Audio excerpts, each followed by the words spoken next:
Yes, twongeye guha ikaze kuri YouTube channel. Abantu benshi bajya bavuga ngo impamvu Bruce Melody atajya agaragaza umugore we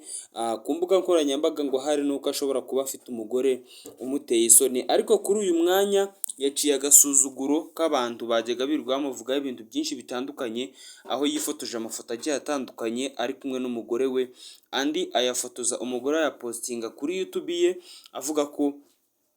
uyu nguwo ari we mugore babana, kuko ubundi Bruce Melody abantu benshi ntibarabona n'ifoto n'imwe yiwe n'umugore we, kubera ko ari umuntu udakunda kwifotoza cyane cyangwa gupostinga umugore ku mbuga nkoranyambaga, ndetse yanavuze ko ajya kuzana umugore atamuzanye kugira ngo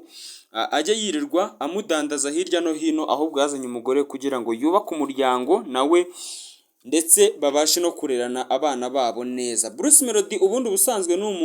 umusore ugiye kumara hafi imyaka 11 afite umugore, cyane ko igihe yazanaga umugore yamuzanye nyuma y'uko nyina yari amaze gupfa, azana uyu mugore kugira ngo amube hafi ndetse amufashe kuba yarera barumuna biwe. Akaba ariyo mpamvu Bruce Melody avuga ngo ngiye nkurikije agaciro umugore wanjye yambaye, urukundo yeretse barumuna banjye ndetse n'uburyo yambaniye, ubundi ntabwo ari umuntu nazana hano muri social media kugira ngo mwerekane kuko njya gushinga urugo, ntawe nabajije, nta n'uwo twarushinganye. Ibi ngibi ni ibiza bishimangira nk'urugero nk'ingaruka The Ben aherutse guhura nazo ku mbuga nkoranyambaga, ubwo yakoraga indirimbo ari kumwe n'umugore wiwe, nyina akamubaza impamvu, nyina akamumerera nabi amubaza igituma akora indirimbo ari kumwe n'umugore we, yarangiza agafata inda yiwe ngo nuko atwite